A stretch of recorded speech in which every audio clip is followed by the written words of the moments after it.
unboxing a new Founders Edition 3060 Ti. This is my second rig. This is right here is a 3070, which really isn't a good card. I don't recommend getting a 3070. If you're gonna mine, try to find the 3060 Ti.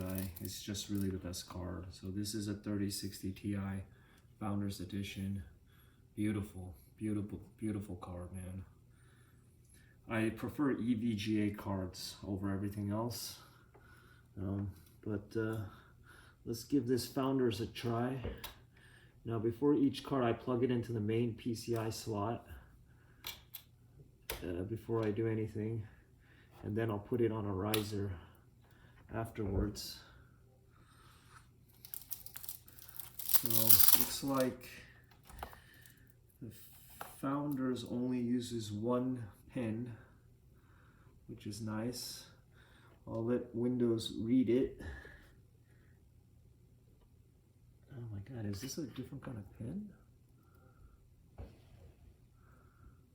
Alright, looks a little different. Should be the same. I have this in my personal bedroom because my room is really cold when I sleep at night. This almost, I don't need to use the heater. This machine is basically a heater. I don't think it uses a pen. Are you kidding me? Are you kidding me?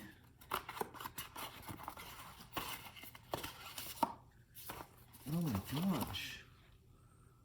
Okay, yeah, so it has an adapter here. So the Founders Edition comes with a different kind of power adapter. Interesting.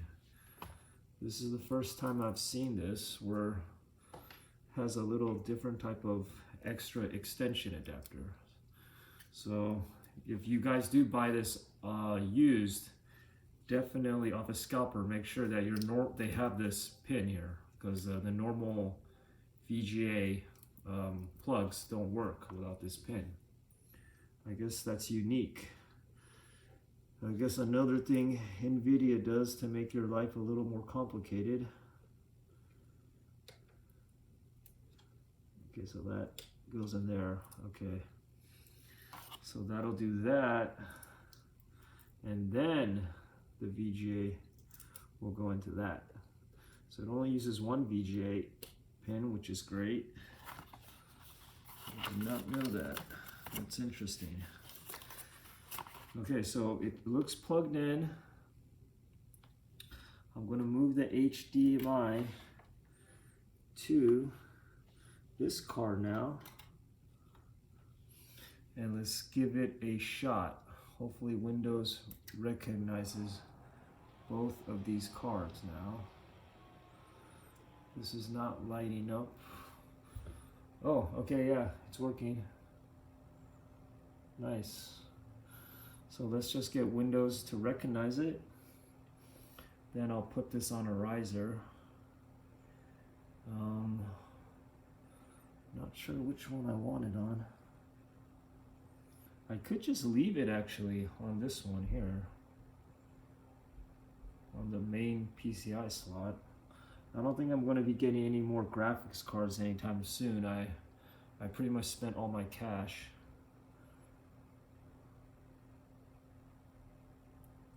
So I think I'll just leave this guy on here. Oh man.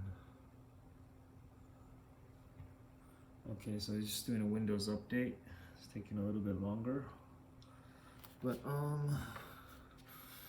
anyways, just to go over rig number 2. Maybe show you guys a little bit more. So this is a Veta frame, okay? A Veta frame, EVGA power supply. Looks like I got an 850. An ASRock H110 Pro BTC Plus motherboard. This is the one I recommend getting. I've had pretty good luck with it. So yeah, here's the GTX 1070. bed of frame. I use a G3930 7th generation CPU. That's the one.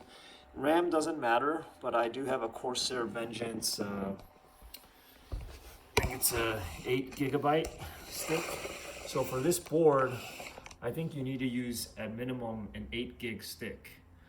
I tried a number 4 gig on it, it didn't work. So 8 gig stick. What else? Yeah, I have an SSD attached to it. Really, that's pretty much it. In terms of making a mining rig, that's all it really entails, guys. It's really simple. Putting it together is not too bad. And honestly, like, I don't see why anybody would not have this to heat their home. I mean, instead of using a heater, you can just use this mining rig and get Bitcoin while you heat your home. Why not, right? So I use the software Hive OS. I use Hive OS for the other one, but I'm just going to mine straight to NiceHash on this one. And the reason being is I know people don't like NiceHash, but to me they're making it really easy for you guys, you know, because going through the exchanges and like how to say, I don't ever cash out of crypto. I always stay in crypto, so I don't want to be on exchanges, you know. It's pointless because like to withdraw to your hardware wallet and everything, they're going to take fees off it. I never leave crypto on an exchange, ever. Don't do it. Binance recently just shut down all their US people without any warning. So if you want to end up in that kind of situation, yeah, go ahead and do centralized exchanges, but no way, dude. In my opinion, centralized exchanges are all going to disappear. Uniswap is going to take them all out. Like swaps, like dexes like that are coming, and all the exchanges will be done by smart contracts. You won't have any centralized bookmaking type deal. So yeah, the car looks like it's working really well. I really like this 3060 Founder series, man. I think they did a really good job. If I get my hands on more of them, I really don't like buying this 3070. I wish I could sell it actually for another 3060 Ti. This card, not that great. I have two EVGA 3060s. I have one for the Win 3 Ultra, awesome card. And then I got basically a smaller one, XC something. Let me check my device manager. Make sure it recognizes this card. I'm sure it does. So guys, after you load the card, you gotta go on type. So every time you load a new card, guys, when you're doing multiple GPUs, you gotta insert the new one onto the actual main PCI slot you got, okay? And then you gotta check on your display adapters. Okay, look, yeah, both of them are showing up. The NVIDIA 360 Ti and the 370, so you know you're good. So now, at this point, yeah, I'm just going to leave it on the main PCI slot. And I'm going to now turn on the MSI Afterburner. Always check on MSI where you're at.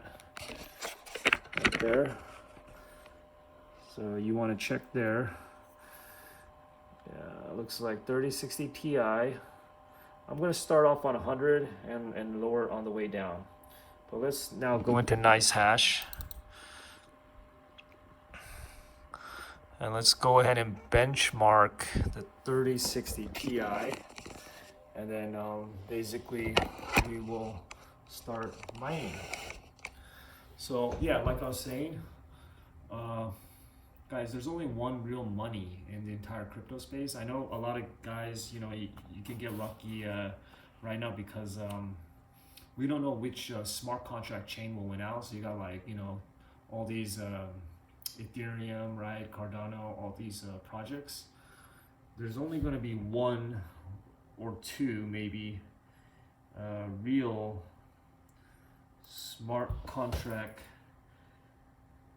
type deals shit, let me do a little switcheroo here. I'm gonna turn off all these other algorithms. So I'm gonna show you what I'm doing here. So in iStats we'll do a little benchmarking, okay guys? So I don't wanna benchmark all these other coins. Right now I'm only focused on mining Ethereum. So I'm gonna turn off all these other coins. And I'm gonna start the benchmark for the 3060 Ti. Once it finishes benchmarking, I will then go ahead and mine. And there you see the MSI Afterburner. My settings I like to do is, I like to do power level 60%. Mem clock, I don't like to go crazy, guys. The cost of GPUs right now, it's not a good idea to take any chances screwing with your GPUs. Don't go crazy. The last thing you want is a GPU to blow up on you because so it's 2021. Maybe for people who watch this video in the future, 2020 was a pretty wacky year, and now we're headed toward a modern monetary theory inflationary type situation in this country called MMT. So inflation is going to get worse. So the cards that we're paying scalpers today is actually not a bad deal because the supply chain is going to be disrupted, I think, throughout 2021 too.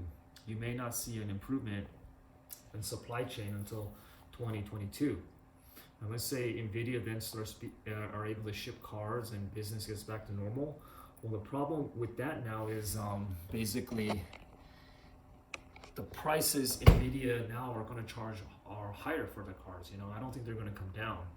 So even if I paid $775 for this 3060 Ti Founders Edition, which is pretty crazy because I think that card actually really MSRP's at like $500, I'm assuming, I think. So if it's only a $500 MSRP, taxes in California will be like 10%. So it should be like, what, $550 around there total. So I paid almost like $200 more than like what you would pay. But right now it's February, early of the year of 2021. Supply chain may not normalize until next year, 2022. And even if it normalizes where they do have more of a supply of these cards, the price for these cards are automatically going to be marked up at least $100. You know, they're at least going to be marked up to $600 MSRP because of the inflation. And people will have no choice, they'll pay that. So think about that year you lost that you could have been mining into Bitcoin or Ethereum. You just lost a year's worth of crypto profit, and the way crypto is now, especially like Bitcoin, it it appreciates like 200% a year. So you could have been mining Bitcoin, just get rid of your fiat cash, buy equipment with all your fiat cash, and start mining into crypto, and the crypto is going to appreciate anyway. And then after you recuperate all your costs, I mean, you can still use these equipments. These are still really great cards and everything. You can use them for a long time for other projects, resell them if you want. It's a really good investment, guys. So I think people, I don't know if they realize that, but it's a very, very good investment. It's why is only one stopped? Okay, let's start that guy. Damn, this is way too high. So yeah, so 70 is way too high for this 3060 Ti. I gotta bring it way down.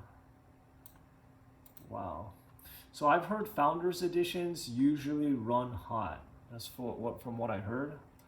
So this one was running damn near 70 degrees, and that's way too high. So let's get this down. I'm not gonna do anything with the memory clock. All I want to do right now is get the power down on this thing, because it is running way too high. Take it down to 79. So yeah, nice. 3060 Ti. will give you 51 mega hash right off the bat. Yeah, the 3060 Ti, guys, is just the way to go. So I don't know what it is about the Ti series. I love the 1080 Ti as well. If I could pick two cards, it would be 3060 Ti, 3080 Ti. 1070 also is a great card, but it's no longer really viable now. It's okay, but it's not worth it. 3070, I would equate it to a 1070. It's just a solid card, I can tell, but not necessarily a great card. The Ti series, always great card. Yeah, boy, this Ti Founders definitely runs hotter than I anticipated. I know all the Founders run on the hotter side because a lot of these custom companies that take their NVIDIA cards and redo them, they do it so they can have a much more efficient cooling system. I don't know if this is a blower type too. I think it may be. Yeah, just by this grid system back here on the Founders. Let me show you. You see that kind of, those squares right here? I believe that's where the heat is emanating from, as opposed to here on this Asus, there is no grid, so the heat's maybe emanating, yeah, from the top here. For this one, the heat's probably they're sucking in cool air through here, emanating the heat back from here. So that's your typical Founders Edition style, blower style heat thing. I know a lot of Founders, they do it that way. They do it blower style. So yeah, and they always run hot, man. I've always noticed these Founders, they run hot. But if it's not Founders, I would take EVGA. I wouldn't bother so much with the other companies. I don't use them too much. Even this Asus, I don't know if I would. We'll see. I guess it's still a little early. But yeah, even this backplate, I don't even think it's metal. It feels like plastic. The EVGAs I have metal backplates. But now, boy, my room is going to be super warm. It's going to get plenty of heat. And this room of mine is super cold. It's always cold, and I always have the heater on. It's just terrible. But yeah, I think this 3060 Ti Founders is kind of blower style air heat, but it's definitely putting out a ton of heat, I could tell. I'm definitely not going to overclock this anytime soon. Let me check. I think that will about do it, guys. Let me lower the temp on this guy too. Let's lower you to 80. So I'm gonna get the power limits down first. Let them sit for a while at certain power limits. After which I will then go ahead and, oh, what the fuck is this? Why am I getting it looks like MSI Afterburner's not recognizing the 3060 Ti, but it looks like nice hash is, so that's all good. But yeah, this thing definitely, because it's a blower style, it runs a lot hotter. Boy, so I guess all the Founders, that's how they run, I guess, huh? They run way hotter than normal. That's interesting. Yeah, this thing definitely is going to heat stuff up. So from my experience, I guess, if you're going to run a Founders cards, you better have your cooling system down really well. So yeah, it's cooler toward the front. It's coming out here, yeah. Interesting. But I think this definitely solves my heating problems in my house for sure. Okay guys, so one last slip before I call it. If you're gonna do some ethereum mining, do a rig, get some cards if you're so lucky, and then just go and use Windows. You can use Hive OS, you know, it's a nice system, very easy to change things around, but I prefer to I think I'll even just start mining Ethereum later on Windows. But Ethereum, I want to also go over the pricing and stuff of Ethereum. I think Ethereum, guys, like if I were to, I feel like these chains are like operating systems, right? So Bitcoin is like Linux, Ethereum is like Mac OS, and the Windows has yet to really proven which one will be Windows. I think Windows will be like a government-owned blockchain, like a central bank-owned blockchain. That will be the Windows operating system of crypto. Ethereum will be the Mac OS environment, and Bitcoin is basically Linux, and Linux is basically what all the servers around the world runs on because it's so stable, and that's your Bitcoin right there. So the two chains that will be in use are Bitcoin, Ethereum. The one other last chain that will be the Windows that everyone will use, we don't know what it's going to be. I really think it may be just a central bank owned chain. Once the central banks force regulations into the space, all these other projects that you see that like are related to money and finance, they really could disappear. They could just totally disappear. They'll get regulated away. So it'll be interesting. You'll see. I mean, that's going to put Bitcoin's market price up so high. I mean, that's how it gets to $1 million because all these failed like other chain projects like Cardano, Tezos. I really think all those chains will disappear. They won't even be around. Cardano, all those things, they're all going to fail.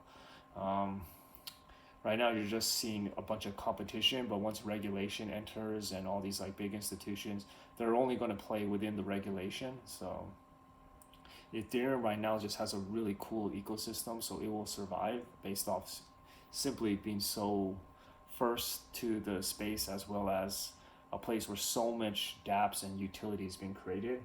So it will be around, but everything else may disappear, and you'll just have Bitcoin, Ethereum, and one other maybe central bank chain. That's it. Yeah, about that. Oh, my arm's hurting. Let me just set this right here. So definitely everyone should build your own miner and do some mining at home. There's no excuse not to. It really is. If you're able to do it, you should do it because this is the best investment, best thing that you can get of my generation, at least if you're in your 20s and 30s, maybe even 40s. If you miss out on mining, Michael Saylor said, Bitcoin and Ethereum, if you own these coins, it's like owning a share in like a property. Like you own like a couple shares of the Bitcoin world, right? Digital world, Ethereum world. So it's crazy what you can do with those tokens. Like Ethereum, you should never sell it, just stake it on some liquidity pool, and you can earn interest off it, right?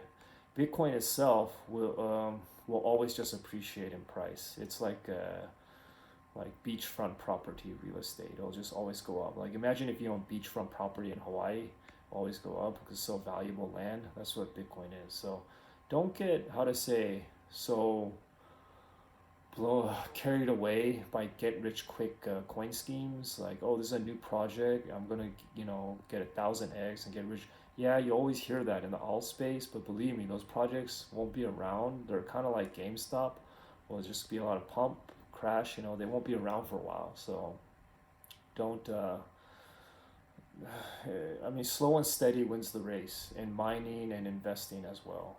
So I think I have several other videos saying you guys should just invest in Tesla and Bitcoin, and those are really just stable now, blue chip investment vehicles of the new generation. Actually, what was considered risky and volatile is now the most safest assets out there. So yeah, hopefully I can make some more mining rig videos. Thanks for watching, guys. All right, see you later.